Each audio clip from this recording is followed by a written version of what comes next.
When we watch sports, we like to compare against top performers and against previous years to see our progress and maybe to find new goals. We must remain cognizant that not everyone has the same means and opportunities to train, or the same tools to get there. There are limitations to the possible performance one can expect to achieve. In the first related videos, we established that exercise is essential to our survival in a healthy and productive manner to contribute to our growth. We raised the questions: to which extent do sports, and does having elite sports, the top level athletics, help our society further? We started to establish that the social context doesn't give equal starting and continuing chances to all. The ability to train, the access to facilities, and the timing towards performance are critical features to access the elite level, but in most sports, very unequal. We saw how technologies in very unexpected areas become drivers of the wins and of the progress in performances, giving advantages to the well-sponsored. We have approached this through 4 different aspects: the facilities, the equipment, the training methods, and the nutrition. We saw that performance improvement, especially for the elites, the top performers, are partially due to technological changes and applications, and that even more for the elite levels. With minute gaps between winners and losers, adaptation to technical changes, usage of the latest technologies and devices for training and competitions sometimes gives huge edges in performance. Over time, certainly, but across nations, teams, and competitors. We will see today that genetics show that we are not born equal as far performances are concerned are involved. And possibly your greatest champions may not deserve your adulations, but possibly only your curiosity.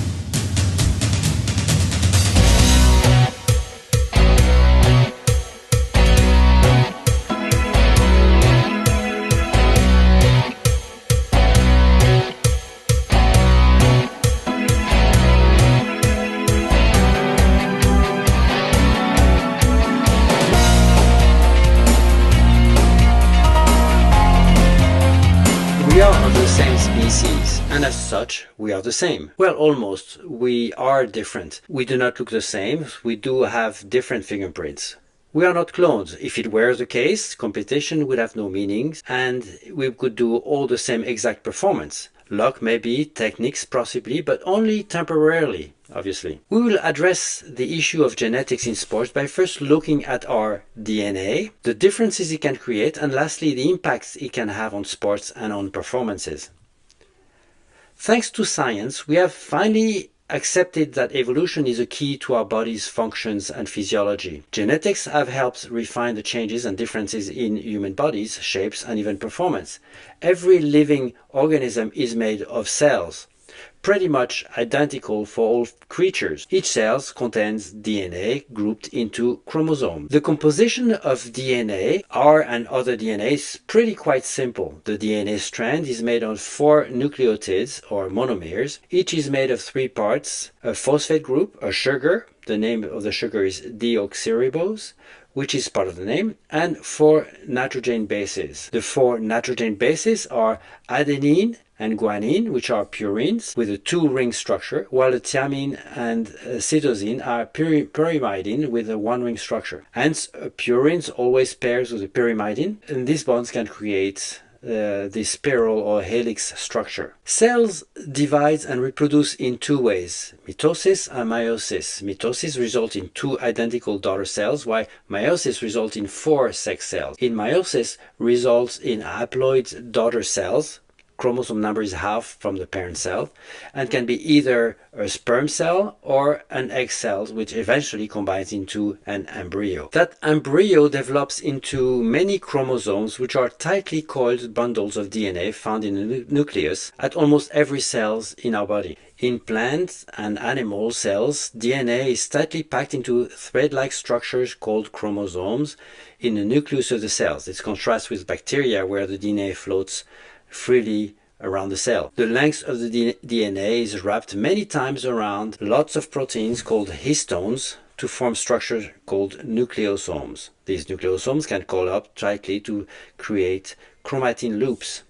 The chromatin loops are then wrapped around each other to make a full chromosome. Each chromosome has two short arms, P arms, and two longer arms, Q arms, and a centromere holding it together at the center. At the end of each chromosome are sections of DNA called telomeres.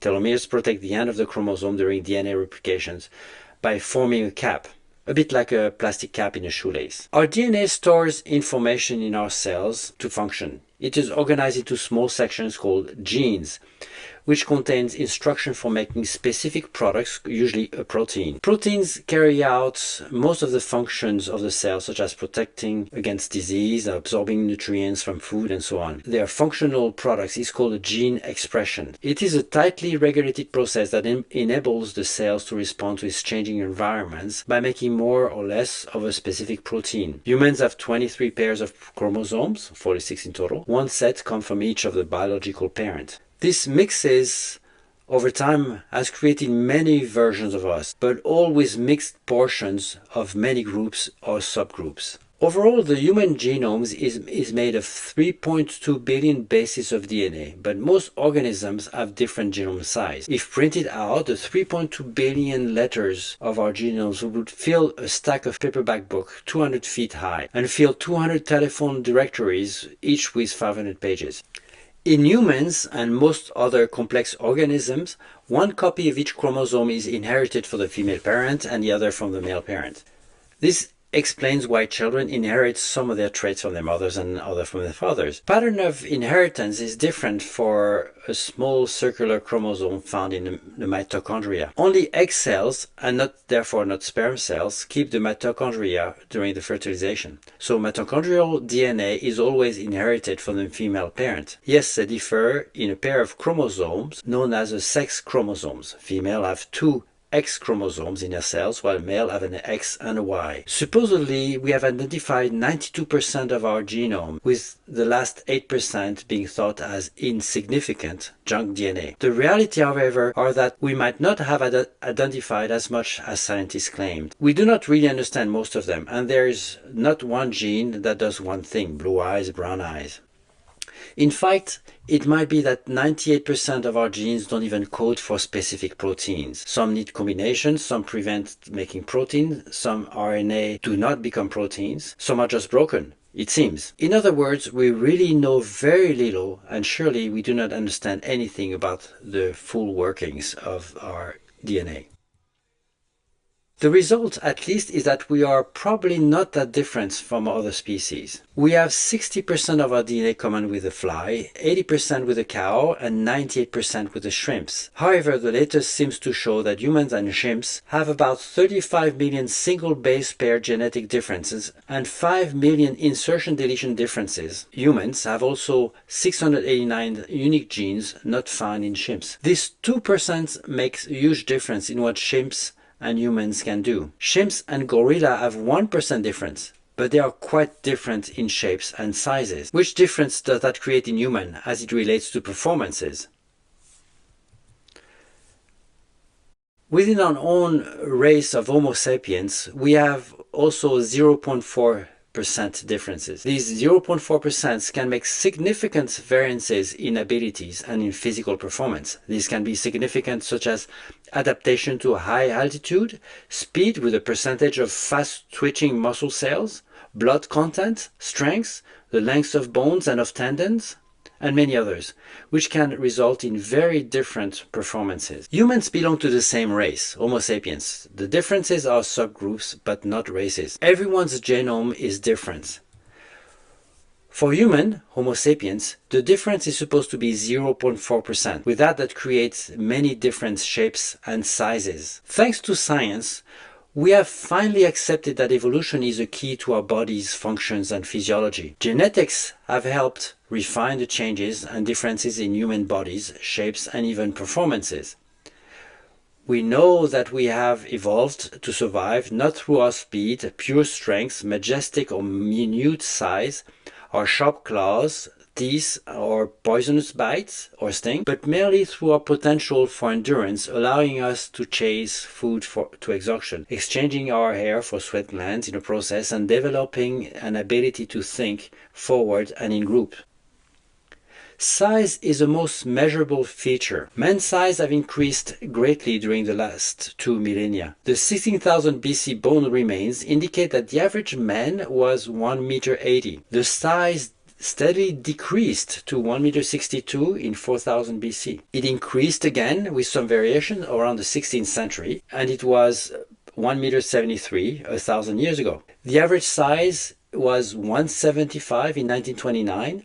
The same as today. There are variations, of course, by ethnicity and country. However, for athletes, the size changed more rapidly. One interesting aspect is a change in BMI, body mass index, which has increased tremendously in the last decade for some sports. Some studies point that the increase in BMI can only be linked to the use of steroids. Although there are at least 0.4% genetic differences among humans, the differences between male and female for all species is possibly greater. First, there's a famous last chromosome, where females have X and a Y, while the males have two X's. That is at least 2% if one takes 46 chromosomes as a base. It is expected to affect 6,500 genes expressions of our 20,000 genes, or 32%. There are many sex differences in the functioning of our brain, and even its composition identified in many studies. In numerous published studies, such as the genetics of sex differences in brain and behavior, points to differences in the amygdala, cerebral cortex, and the corpus callus, the connection between the two halves of the brain. This points or leads to different neurological responses to dopamine, opioid, vasopressin, and serotonin, for example. Besides the average size differences we discussed earlier, roughly 8%, there are many anatomical differences. Even the bone structure, the difference is visible. For many physical performance, the hip structure implies different adaptations related to walking and running, as seen as the Q angles. Muscle mass, in average, differs greatly, with more muscle mass in the upper body, and generally more muscle density as well, expected to be due to the testosterone levels. Testosterone is known as the androgen hormone. Both male and female have testosterone. For female, it is used for maintaining levels of the other hormones, sex drive and fertility, making new blood cells, cognitive health and function, heart health, strengthening muscles and bones. For male, it is a development during puberty, sperm creation, strengthening of muscles and bones, cognitive health and functions, heart health, and sex drive as well. The impact of testosterone on the body. The measured differences in adult men and women are huge. The effect on performance is expected. Estrogen are known as the female hormone. For female, it regulates formation of the breast tissues, menstrual cycles, egg follicles, and so on. For men, it affects the sex drive, sperm production. Men and women have huge average differences levels. Women have different levels of these hormones. Typically, more testosterone leads to broad shoulder, narrow hips, muscle tone are markers for performance. Hence, the impact on elite is even greater for female.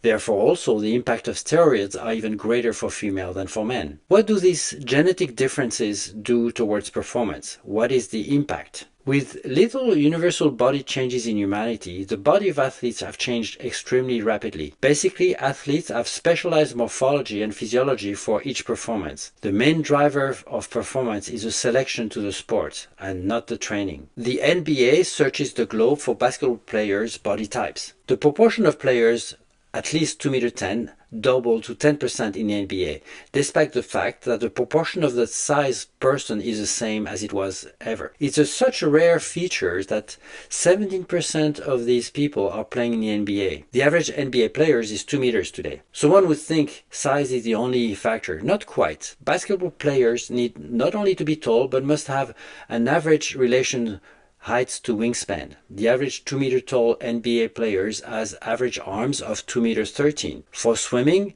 the height of the Olympic winners of the 100 meter freestyle was already above the average, 182 in 1920, was 4%. By 2016, winners were 1 meter 95, or 11% taller than the average man. For the average finalist, it went to 1 meter 90 from the 182 for the men. And from the 169 in the 1960s for women, it went up to 176 in 2021.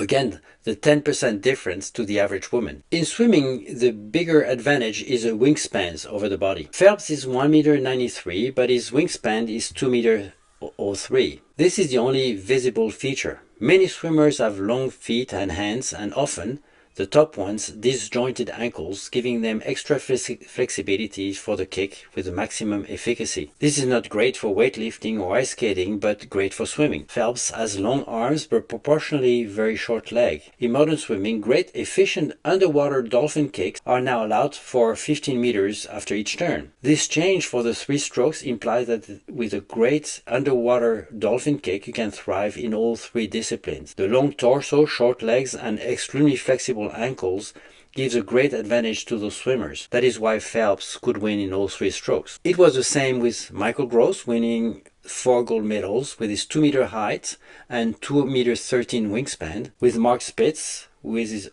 unusually long arms despite his 1-meter 83 height against in 1970. On the other hand, if you have short arms and long legs, you would have no chance. This is the case for Hicham El Guerrouj, world record holders in many events from the 1500 to the 5000 meter tracks. El Guerrouj is only 1 75 meters compared to Phelps 183, but both have the same length of legs. New population join in with genetics advantages. The Kenyans are the best runner at the time, with the most and more specifically descendant of the Kalenjin tribes, 12% of the Kenyan population. They are born with very long and very thin legs.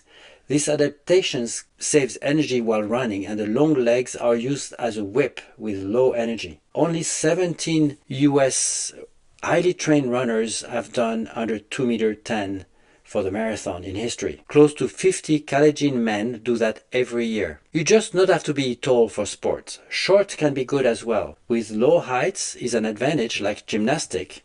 The average size of the gymnast dropped from 1.60 meters to 1.45 over the last 30 years. All sports have special anatomic features that gives advantages over competitors, even less popular sports. Like water polo, the length of the forearm is longer in proportion to the rest of the arm. But there are many other hidden physiological features which helps. If you are born in the highlands of Africa and have the chances to have a genetic adaptations that allow you a much higher oxygen consumption than other ethnicities, you have every chance to shine in long-distance events. If in addition you are endowed with elongated bodies and proportionally long legs, you are made for the marathon. In the Andes, other adaptations to high altitude allow you a greater oxygen absorption than other ethnicities. You have some advantages to long-distance sports. In Tibet, your natural EPO levels might help your genes to thrive under various aerobic activities. This is not the case of native people of the plains of West Africa who are born with skeletal muscle fibers with a percentage of fast-acting muscle fibers much higher than people in the Caucasian origin. This permits them to excel in sprints and explosive activities. This is without counting on the Achilles tendons adapted to this kind of exercise, which allow the sprinters to spend 60% in the air after each impulse. Training can only allow some compensations, but not the starting platform. Some physical attributes are easily visible traits. Heights, such as body types and dimensions, as the example of the Vitruvian man, but it is only the tip of the iceberg. Many other attributes are not visible but contribute to the elite performance. Bone structure, blood composition, which of course can be affected partially with training, but easier for some. Some cardiovascular composition make it easier for some for specific performances. Tendon structures, hardness or flexibilities, or muscle compositions, and there are many others. And there are certainly numerous genes whose effects we do not understand. As an example, muscle composition is a hidden genetic feature which can have tremendous impact on performances. Skeletal muscles are composed of long cylindrical cells called muscle fibers. There are 2 types of muscle fibers: slow twitch, red fibers, efficient in using oxygen to generate energy, that's type 1, and fast twitch, type 2 fibers, fire more rapidly, allowing them to generate more power. The alpha-actinin 3 is a protein encoded by the ACTN3 gene, named the sprinter gene, speed gene, or athlete genes, located on chromosome 11. All people have 2 copies, alleles, of this gene. For sprints and powerlifting, at an elite level, RR and RX variants are better and appears to be linked with exercise recovery and lower injury risk. The alpha-actinin 3, the ACTN3, polymorphism has been reported in several studies in association related to the physical performance in both elite athletes and the general population. 577R alleles being associated with increased sprint performance, while the 577XX variant has been reported to be found in reduced frequencies in sprinters and other power athletes. Simply across nations, the repartitions of alleles is remarkable, and therefore the propensity to excel in specific sports or performances.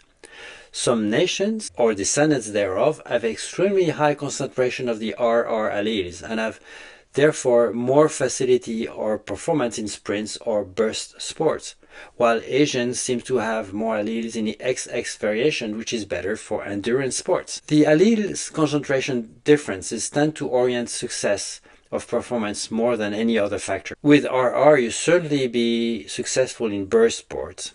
With a mixed or medium concentration, you might be limited in some sports, while in the XX concentration, you have more chances in events requiring endurance. Flexibility is highly necessary in most sports. It can improve with hard training, but again, many are genetically endowed in this domain as well. Flexibility provides higher, longer reach, can reduce resistance in many sports, or improve speed for the kick in swimmers. Some sports have been forced to create categories, weight in general, to give some a chance. This is the case for boxing, weightlifting, and judo. In the larger categories of these sports, the sizes of the champions becomes obvious. For golf, handicaps have been used to even chances. Now for a little personal touch on the genetic themes and its impact on sport and performance and elite levels, I'd like to share a few instances that really surprised me. Of course, it can only reflect obvious visible attributes, and again in swimming. The first time when I noticed a physiological differences was during my first international competitions. That was in the final of the 400 IM. I was in lane 2 and the top competitors was in lane 4. He was roughly the same height as I was, but he was standing there very cool and collected and relaxed compared to me. I was flabbergasted to see how short his legs appeared to be. Not only that, his knees seemed to be bent in reverse, showing very hyper flexibility. His hand seemed to reach his knee and therefore very long. He shook his arms forward and backward as one does, and effortlessly they touched in the back and in the front. I was in awe, and I thought to myself, but I hope I'm not built like this, although I would have liked to be as fast. In another instance, I was sitting on the floor next to my colleague in the national team, back to the wall, relaxing. My feet were straight, not quite 45 degrees angle. My colleague, specialist of the 100-meter freestyle and a very, very good kicker, had his toes touching the floor. Again, an extreme flexibility of the ankles. In another instance, the Russian team used to train in our high-altitude facilities every year. As I watched, I looked at the Russian girl, specialist in butterfly, warming up on the deck. She grabbed her two hands and passed them over her head behind her back. For me, it would take a towel of at least 1.50 meters to be able to do that. Again, that shows extreme flexibility. Clearly, these instances show me that we're not born equal. Finally, the last example involved my son. He was taller than me, more flexible and faster at this time than I was. He was excellent and in the best college in the US. His teammates were many were all world champions or Olympic champions. They had a training in Colorado Springs in the US Center. There they took measurements of all of them, and after that he was told that he was not made to be a swimmer. This, I hope, hints to no matter what you do and how hard you try, some have just a few more features that you cannot compete against. If they just train as hard as you, and there's no reason they shouldn't, they simply will be better. Sports is supposed to be a way to excel, to build a mind, and to try to find one's limit. Over the years, in other areas, we have created events to improve humans' performance.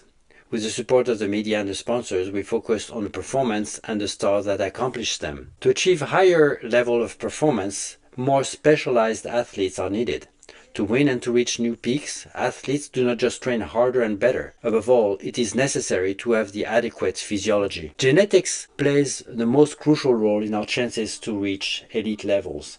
and to stay there. Forget determination, hard work, fairness, courage, discipline. If you instead have the right sizes, dimensions of your legs or arms, specific muscle composition, natural blood composition, flexibility, you will succeed, even without training as hard as those who have fewer attributes. We have seen the tremendous impacts that genetics can have on performance. This is something for which there is nothing you can do. If you live in La La Land and believe that hard work will do the trick, think again. This is not to say that elite athletes do not try or work hard.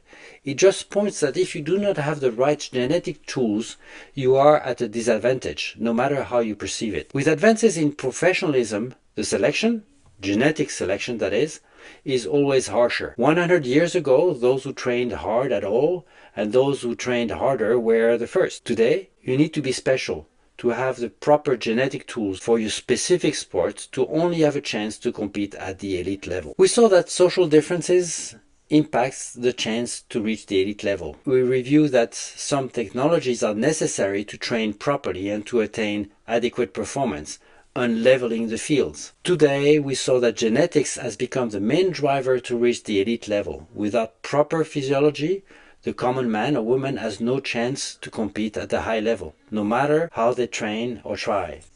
If you dare continuing, the fourth part will analyze that I will call spurious improvements. Under this label are all the products athletes take to improve their performances.